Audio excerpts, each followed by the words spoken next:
Okay, welcome to our special session this morning. It's a fireside chat on a new collaboration to advance propulsion technologies. And as a longtime propulsion guy, this is going to be good. I'm Dan Dumbacher, the Executive Director of AIAA, and I have the honor of introducing the session. We're thrilled to have NASA Administrator Bill Nelson here with us to kick this fireside chat off. Senator Nelson was sworn in as the 14th NASA Administrator in May 2021. He brings a wealth of experience to this role.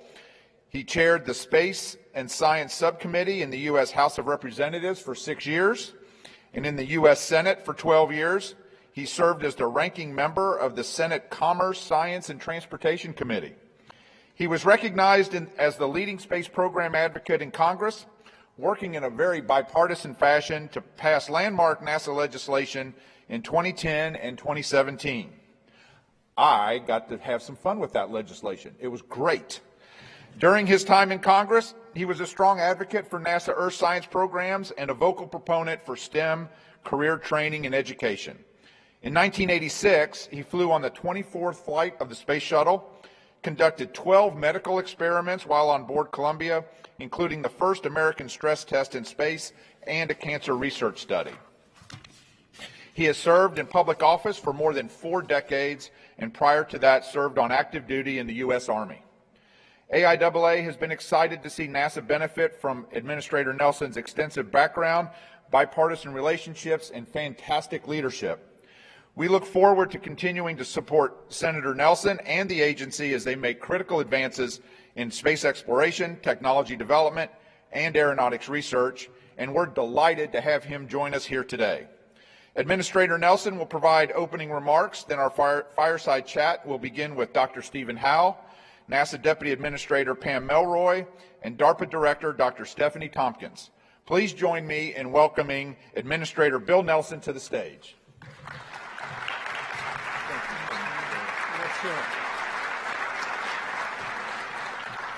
Hey, good morning, everybody. On behalf of Pam is our deputy.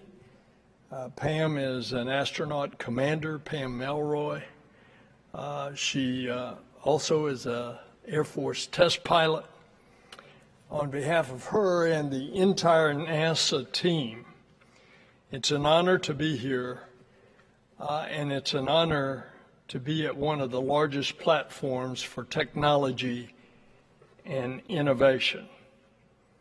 I also want to thank DARPA Director Dr. Tompkins. Today is a major moment in the never-ending quest to expand humanity's reach. NASA has always dared and never stopped exploring the unknown and the unknown in air and in space. And in this era of exploration, we are creating sustainable and cutting-edge technology. And it is this technology that will take explorers further than ever before. 61 years ago, President Kennedy announced that we'd send a man to the moon. That was once a lofty vision, then it became a reality. And in the years to come, we are now going back to the moon and beyond. The Artemis generation will land the first woman and the first person of color on the moon. We will establish a long-term lunar presence in a hostile environment. We will use what we learn to take the next giant leap, and that is sending the first astronauts to Mars. It's another lofty vision, but it's one that is within our grasp. We need the technology that will take adventurers there faster and safely. It will take commercial, international, and governmental partnerships to reach the unreachable. So why are we here today? I'm pleased to announce that the nation's next big development in space technology is a major investment in getting to Mars. NASA will partner with our longtime partner, DARPA, to develop and demonstrate advanced nuclear thermal propulsion, a revolutionary technology that will allow the United States to expand the possibilities for future human spaceflight missions. Our goal is to launch and demonstrate a successful nuclear thermal engine as soon as 2027. The idea of nuclear thermal propulsion is not new to NASA or to many. A half-century ago, the United States conducted its last nuclear thermal engine test under NASA's Nuclear Engine for Rocket Vehicle Application and rover projects. Here's what we learned and we know to be true. Conventional chemical propulsion is not the most efficient way for our astronauts to do a deep space mission.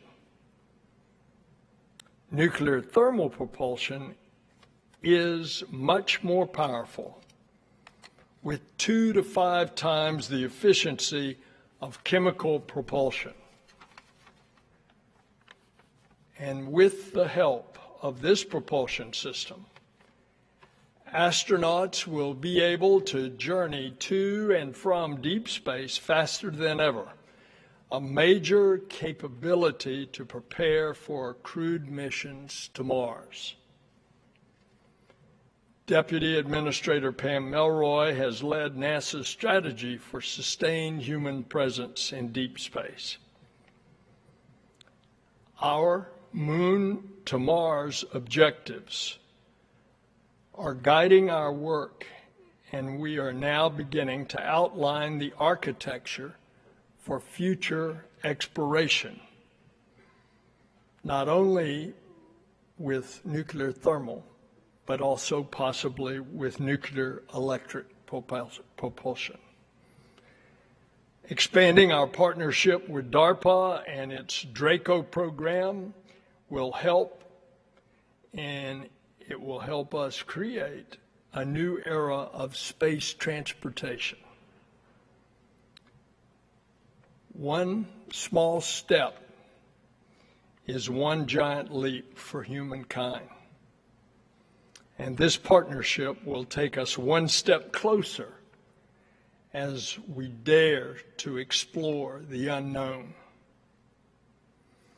Let us dare to ignite the future farther, faster, together. Congratulations to both NASA and DARPA on this exciting investment in the future of human space exploration. And so I want to call up the panel that will be speaking on this and then have the discussion. You all come on up.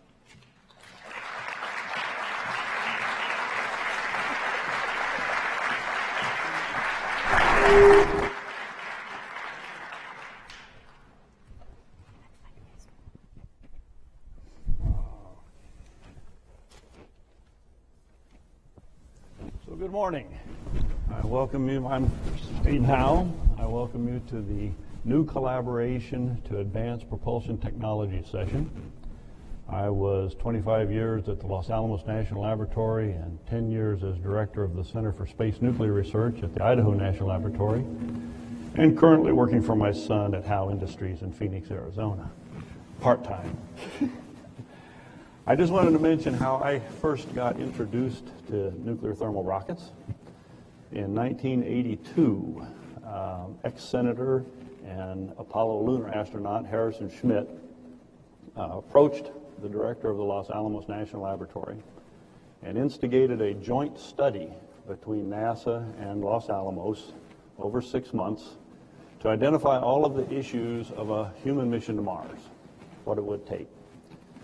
And I was the co-chair of the Los Alamos team, and my specific task was to look at using an NTR, nuclear thermal rocket, and how it might benefit the mission to Mars at the time, and then to identify the issues necessary to recover the technology.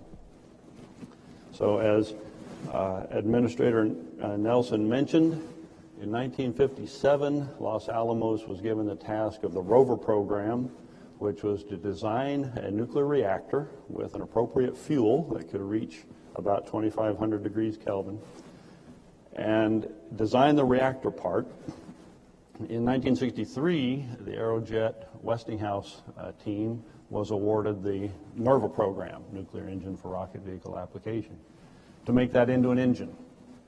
So from 57 to 72, they tested 23 different reactor engine prototypes, all the way to TRL 6+. They even had a test stand with a reduced, steam-driven reduced atmosphere. The largest test during this program was the Phoebus 2A at 4.5 gigawatts, 250,000 pounds of thrust.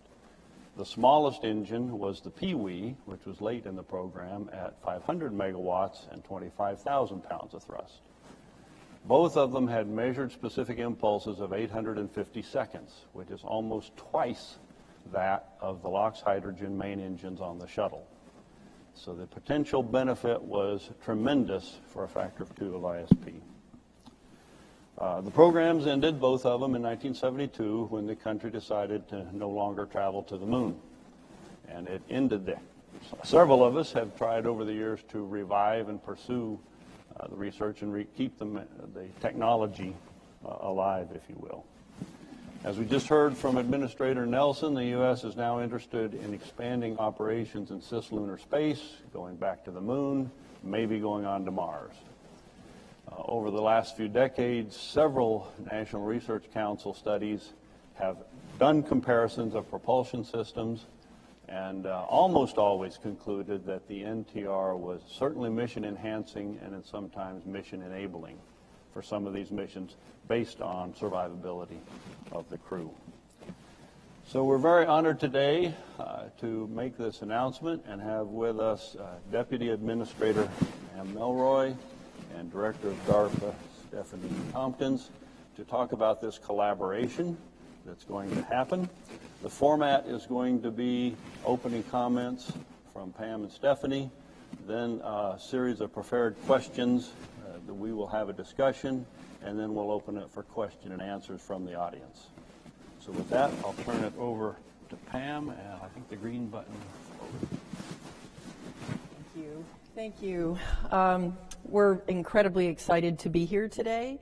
With this agreement, we're undertaking some really important work. As the nation's civil space agency engaged in peaceful exploration of space, we're always seeking opportunities to buy down risk and yet also advance the cutting edge of technology. So together, NASA and DARPA have worked on multiple projects to support our respective missions that neither one of us could do alone. We do hypersonics research together, and more recently, development of robotic, on-orbit satellite refueling and servicing. So today's announcement just continues to strengthen our partnership with the demonstration rocket for agile cislunar operations, or DRACO. It's got really big implications for NASA's Moon to Mars work. As the administrator referenced, we have a Moon to Mars strategy, and we have objectives that we've been working on now and in the coming years to achieve our big goal. So our intent is to lead and develop a blueprint for human exploration and sustained presence throughout the solar system. That is a very important goal, and we think that these advanced technologies will be a critical part of it. Within our objectives buckets, we have several buckets that include science, infrastructure, operations, and then, of course, transportation and habitation, because you got to get there and stay alive while you're doing it. And DRACO will be a critical part of evaluating the technologies that will take us deeper into the solar system. And by the way, Steve, there's no might. We're going to Mars. So we do know that we need to be evaluating options for power and propulsion. As Steve referenced, that is absolutely critical for us because of the risk to the crew. And I'll talk a little bit more about that. The key thing, of course, is, as both Steve and the administrator mentioned, nuclear thermal does have high thrust to weight similar to chemical, but it's 2 to 5 times as efficient. So these propulsive capabilities will enable the U.S. to enhance its interests in space and to expand the possibilities for the future, supporting NASA's long-duration human missions, but potentially also our scientific missions as well. So this is really a tangible step forward for us in getting humans to Mars and our deep space exploration. The key thing is that this will allow us to evaluate the opportunity to move faster. If we have swifter trips for humans, they are safer trips because of the incredibly harsh radiation environment that humans have to endure going all the way to Mars and in other deep space destinations. So the ability to go faster can make a huge difference for the safety of our crews. So as I mentioned, this also has the potential to extend into creative science missions that are not possible today. In the future, we really hope to have more scientists going to do studies in situ, and we need those scientists in residence, not just on the moon, but also Mars. So anything, of course, that we do like this also has an enormous impact on our aerospace base. It's got a big ripple effect in economics, commercial capabilities, jobs, and who knows what will come from this investment that we're doing together. So here at SciTech, I know you're going to be talking about a lot of really exciting things to push the boundaries of what we can do, all of which will also inspire students and early career people to join us in this amazing journey that we're going on together. And this agreement is certainly an inspiration to me, and I think to a lot of people. So I want to thank Stephanie and DARPA and commend the hard work of both the Space Technology Mission Directorate at NASA and the DARPA teams that got us to where we are now. And I look forward to seeing the fruits of our collaboration and to our discussion this morning.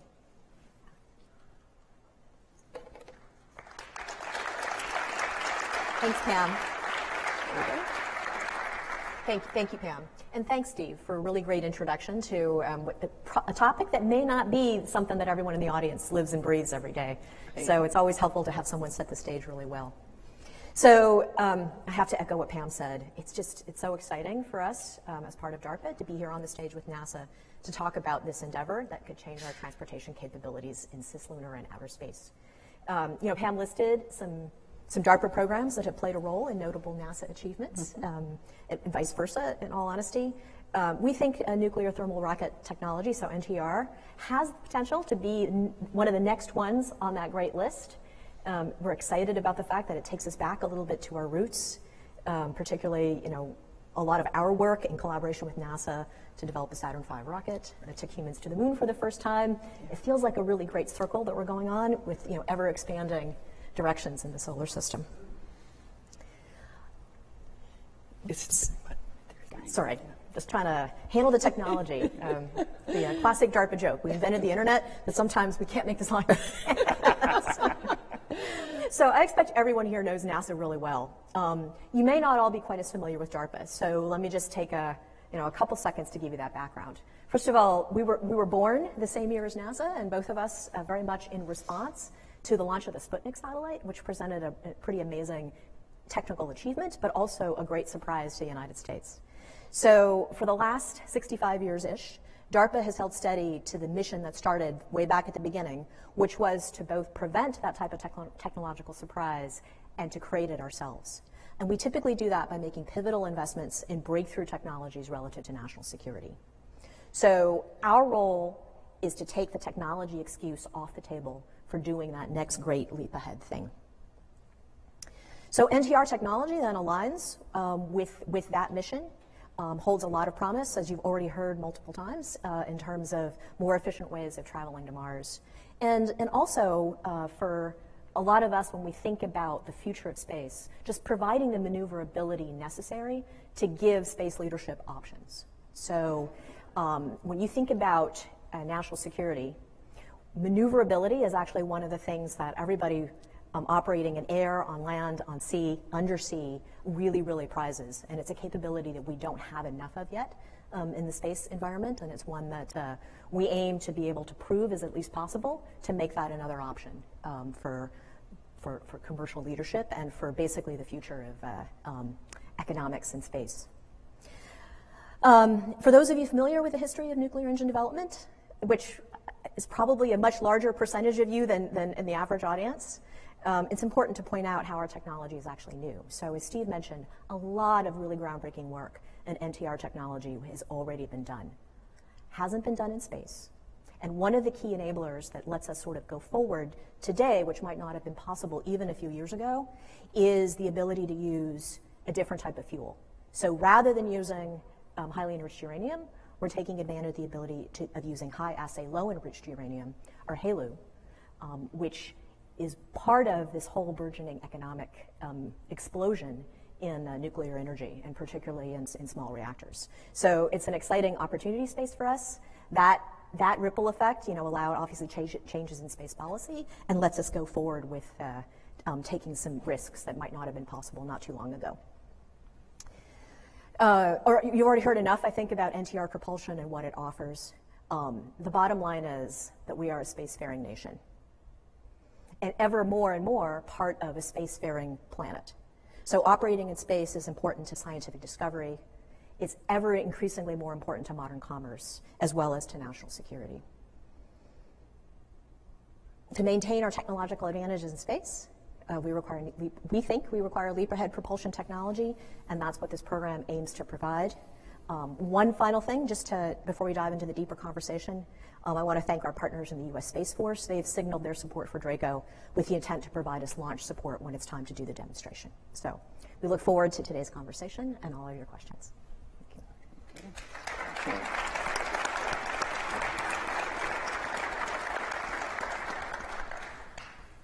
So I'm going to ask you to go into a bit more detail, and we'll start back off. Stephanie, we'll just let you continue a little bit more on this maneuverability.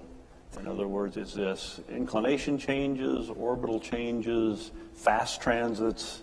I know you can't talk about missions very much, but Well, it's very much all of the above. Okay. And I think one of the things I'd like to do, just to sort of capture people's imagination, is repeat some things that the Space Force, which is all of 3 years old now, I think, laid out when they were first kind of laying out this vision of what the Space Force's mission was. And one of the things that they said was, you know, as the U.S. Navy has really, really important missions in things like disaster relief, humanitarian assistance, and in protecting commercial shipping lanes, they said this is going to be an important part of their future as well. And, you know, in a world where the economics of space, and particularly some of the excitement about cislunar space, are continuing to grow, it's really important that this is a capability that is at least available to them. So all of the above in terms of the specific things, and that mission space, I think, really does span this classic breadth of commercial, civil, and national security missions. Good.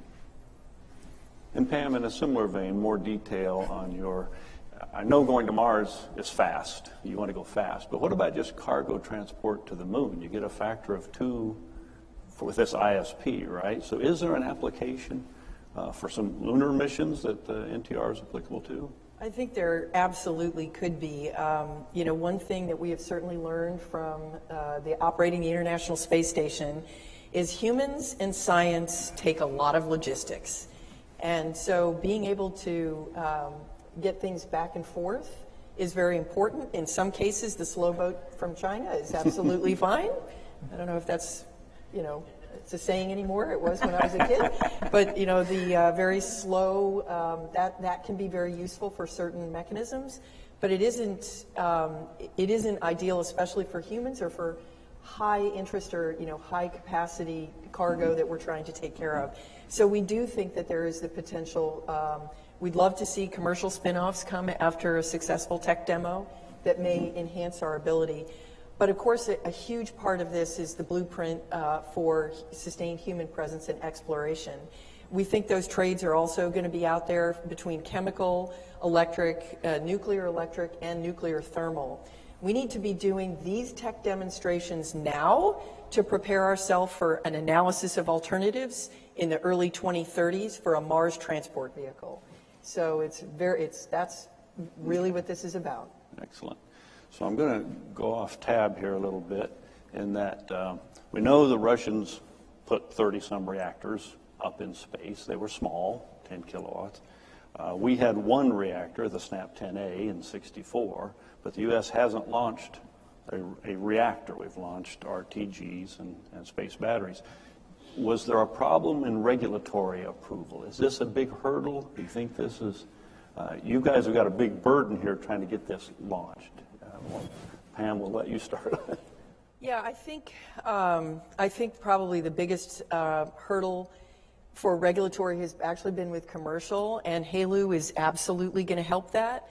SPD 6, the Space Policy Directive 6 from the White House, provided a lot of clarity in this area. I think the government has always been capable of doing what it wanted to do, if to find the authorities to do it. But I think the clarity of the agreement between DARPA and DOE, where DARPA has the oversight authority, is absolutely going to make this move faster. So I think there's a lot of different pieces that came together in that policy environment. But for me, the really big outcome is using HALEU is going to streamline a lot of that because it's not considered weapons grade material. And so that means also the potential for commercial spin-off is there. Excellent, very good. So safety. I mean, obviously the public's going to say, you're going to put a reactor over my head. You want to talk about, Stephanie, a little bit about the safety for launch operations and operations in space? Absolutely. You know, I have a colleague who likes to refer to the times decades ago before safety was invented. I will tell you safety has been invented, and we're putting a lot of time thinking into that. Our amazing program manager for this project has been sort of living and breathing a lot of the safety considerations. So, you know, for example, The system is essentially going to be designed so that there is no way to actually get the engine going until we're fully on orbit. And we have a lot of safety measures built in for any kind of an accidental launch failure or things like that. It's just embedded in the entire culture. The rocket is designed to basically stay in space in an orbit that would not degrade until well past the lifetime of the actual fission materials. So it's just sort of embedded in the entire design process. So good, excellent. Very, very important. Essentially, no risk. Yeah, no risk to the biosphere. Yeah. So along this, in the original days of rover NERPA, there was a joint program office between AEC and NASA, Atomic Energy Commission. And can you talk a little bit about how this is going to work, this collaboration? Pam, are you having a joint office? Are you sharing offices? How is NASA going to work with DARPA to do this?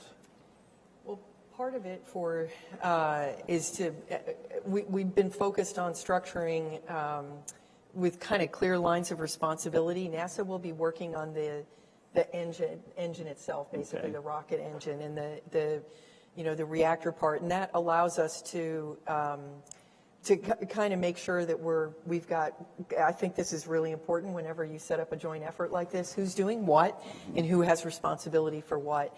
The good news is that we have been partnering with DARPA through the Draco program from the beginning at the program office level. So yes, we have a program office at NASA that is dedicated to all things nuclear, and they'll be working closely with the Draco program team. Do you have anything to add? Yeah, I think that, often that structure evolves through the life of the program, and what you need sort of in the first phase when you're doing exploratory designs versus what you're doing when you're getting ready to launch will vary. I think the bottom line is we have really strong communication, people that respect and trust each other, and they will adapt as needed. And of course, there are other partners as well. So the Department of Energy, Pam mentioned that they have authorized DARPA to take responsibility for this overall project, and they will be acting in an advisory capacity when we need it, given all of their expertise in nuclear power and things like that. And of course, the Space Force will become a little bit more of a role as we get closer to actual launch. So I'll just add to that, in my experience with joint offices, one of the things that's really critical to make it work is that you have the support all the way at the top of the agency and positive relationships. And we couldn't have a better relationship. Yeah. So that helps a lot when you have things you have to work through. So it's not on the list, but I'm going to ask you anyway. Funding. Do you have congressional support for this? I'll let either one of you take it. Yeah. Oh, absolutely. Okay. We have it built into our budget for the full duration of the project. Excellent. Obviously, we are counting on mission partners for certain parts as we go forward, but those commitments are very positive. Certainly, we have in the 23 enacted $110 million in this area. And of course, we will continue to submit budget requests that will support this activity. One thing that's kind of nice is that everybody loves a joint project. Because, the sense of our congressional committees and even OMB examiners is that we're, getting more bang for the buck. So that is helpful. So Pam, just a couple of minutes then, if you want to elaborate, what's the difference between a chemical engine and a nuclear engine, just at a high level? What's the fundamental? Well, there's a couple of key things. So for nuclear thermal, you do have a hydrogen tank. For if you had a traditional rocket, you would have to have two tanks. You'd have to have a fuel and an oxidizer. So in this case, the hydrogen is actually pumped into the reactor with a turbo pump that looks actually pretty much like a traditional rocket turbo pump. And then it's heated up and it's ejected out of the nozzle. But the fact that you're not carrying two, both the fuel and the oxidizer certainly provides some efficiencies. You talked about ISP, some of those things that make it more efficient. So there's, potential for mass savings in the end. So it's just, like, as you pointed out, very, very high ISP. Excellent. Okay, I think we will shift. If we don't have to say anything else specific, we'll shift to audience comments. We have one for Stephanie. Are you collaborating with private companies, or do you plan to do so on this? Oh, absolutely. So again, for those that aren't familiar with DARPA, we don't have internal labs. We don't do our own work. We get the crazy idea, and then we convince other organizations to actually do that scientific technical work. So we're in the process of evaluating proposals right now, and in a couple of months you'll hear more specifically about who will actually be doing a lot of this, the next stage of DRACO work. Okay, I think they want a little more elaboration on why HALU. So I know you both have mentioned it, why it's good, but let's dwell on it a little bit more. What was the problem with HEU? Sure, and well, as Pam has mentioned, when you start to get into highly enriched uranium, you get into significantly more safety areas that you have to pay attention to. There are more regulatory issues. You're starting to move closer to weapons grade material, all kinds of reasons, both technical and sort of societal, that affect how flexibly we would be able to do a program like this. So the availability of the high assay low enriched uranium sort of changes the game. So we're talking about sort of 5 to 20% enrichment, whereas with highly enriched uranium, you could be talking up to 90%. So it's a significant difference in the space that we're working in. It's also, as I mentioned, I think DOE is really, really embedded in this. It is a significant part of the future of portable nuclear power, and so it is something that they are very focused on. We're focusing on it for space, but it is actually an enabler for nuclear power, ground-based, sea-based, wherever else you would potentially want to use it. In the lab. Now, you're planning for a 2027 launch. Nice and ambitious, DARPA hard, kind of a mission. DARPA scary. Yeah. Do you want to talk a little bit about altitude? How high is it going to be? Is it going to impact space station? Do you have to kind of time it right?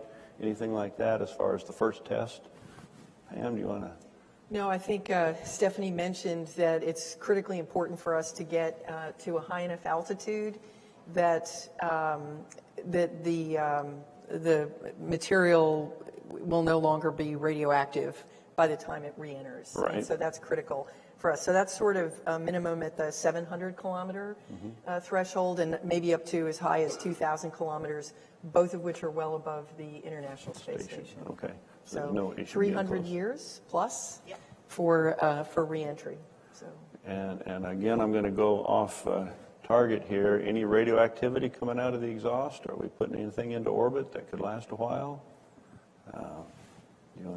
Either of you want to take it, or? So, I think it's just worth reiterating that part, that obviously we are putting radioactive materials into space, but we have designed the entire process to be safe, right? So that part of the reason of doing it in space, in a lot of ways, it's safer than having to do it on Earth. And what comes out of the rocket engine is gaseous hydrogen. Right. Exactly. So, I just want to emphasize that. Yep. It's not gaseous radioactive. hydrogen. Yep. Which you can find a lot of in space. Okay, we have a question that I think you've both covered, but we'll hit it again. After DRACO is successful, what do you expect the role of NTRs to be in the space domain? I think you've both kind of covered this from your own respective issues, but let's ask it a little bit differently. What's after DRACO? What's after the first test? You pop the bubble, regulatory, you put a reactor up in space, first time in 60 years. That's the big step. What's next? What's the next step after that? Well, I'll start, because the longer and more profound answer is going to come from NASA. Because DARPA's role, we have a very short attention span. If we are successful, once we have proven this is possible, we will move on to something else, right? This is sort of the nature of DARPA, is we rotate our people, we're having them bring in these crazy ideas, and then we're taking the risks to demonstrate that they're possible, and then we're moving on. So it is most likely that once we have, if we're successful and we have taken this technology excuse off the table, then the idea is to help transition that to other parts of the U.S. government. NASA already has a very clear plan, and as we said, we're talking to the Space Force so that they can add that to the options that they can explore for what comes next for them. Okay. Well, if I could riff for a minute on what makes NASA different than DARPA, I think it's one of the things that's really fun is that we both are, our mission is to explore the unknown in air and space.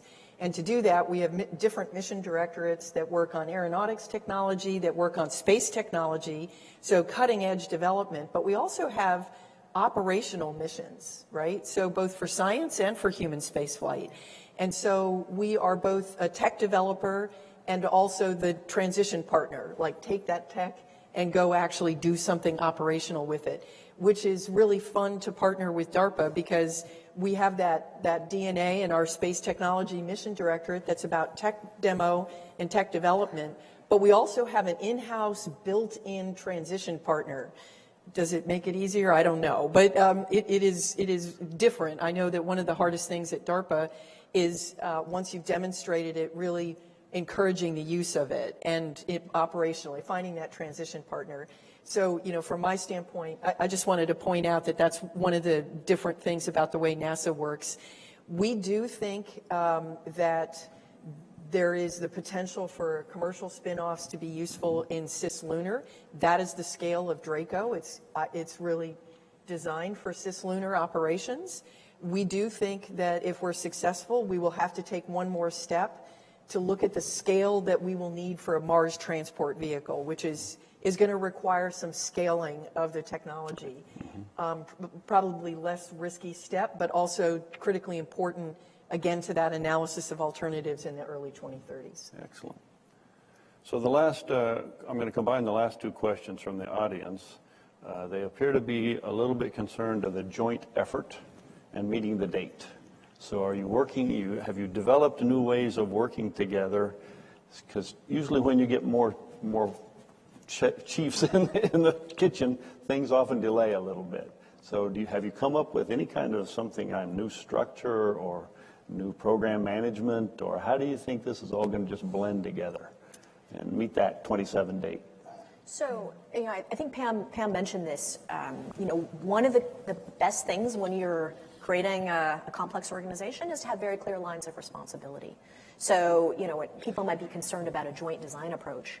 You're not, this is not a free-for-all, right? Everyone understands what components they're responsible for, and clean lines of communication matter. So this is actually not that new, I think, for either of our organizations, and it's something that I think we both have a lot of confidence in. So we haven't invented new program management structures. We're pretty confident that what we're working with will be. And this is the DARPA program. Yeah. It is the Draco program, and so DARPA will take leadership in most of those key areas, especially the safety responsibilities. Not that we won't be supporting in every possible way, but I think we're all really clear on that. Yeah. It's also worth mentioning our goals are not in conflict, right? We are very much looking for the same thing. And so that helps too. So I know people probably think of stories where you've had organizations that were trying to take advantage of some overlap in interest. We have very, very well aligned interests, and I think that's a huge accelerator for making this work. Okay, we're going to have one more question, but I'll lead it a little bit. I have made the claim recently that you guys have accomplished more in the past 3 years than I saw in 40. We kept pushing the Sisyphean rock up the hill and never getting there. So how's the landscape changed that has enabled this to now start to be considered? So Pam, why don't you go first, and then we'll wrap up here.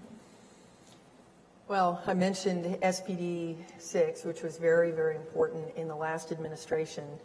I think technology capabilities, certainly the onset of HALU has made people say, hey, some of these key barriers we're knocking down. I think there's also sort of a cultural barrier that we have finally gotten to the point where we've overcome. As you look at the clean energy transition, people are more sophisticated and understand that nuclear power is one tool in the toolkit for us to be considering. And so I think it's kind of gained broader acceptance that nuclear power has a place here on Earth as a part of our energy portfolio. And that's actually important too, because there's perceptions here that also have impacted that. But I think a lot of different things have sort of come together at just the right time, which is fun. Exactly. I couldn't have said it better. I mean, I can also throw in there that obviously, in almost any technology space, we have been being able to take advantage of the opportunities in computational improvements, in new materials, things like that have all kind of moved forward. But what Pam mentioned, some of these like barriers to entry that kind of sort of, faded away kind of all at once, really opened up the door for being able to be able to take this risk and try something that, intellectually, I think people were prepared for quite a while. But you need that perfect storm of everything aligned in order to really take off. So. I might pick up on the one tidbit you touched on, and that is if you think about rover Nerva in the 60s, there wasn't much of a computer to be had. They did they went from concept to test in 18 months. Now they had Senator Clinton P. Anderson to help them, and they had a budget that was unimaginable. But now we've got so much computational modeling, and we can do so much pre-work before the testing that I think that's what makes this, that is a landscape change in a sense from the old days. I think that's exactly right. I would just like to entreat all of the young people in this audience and all of the people that have worked for years pushing nuclear thermal rockets. I think now's the time. Support this in any way we can, and I look forward to seeing this fly in 2027. That's going to be pretty exciting. With that, I'd like to thank Pam and Stephanie again for an excellent discussion, and wish you all a good day. Thank you. Thank you.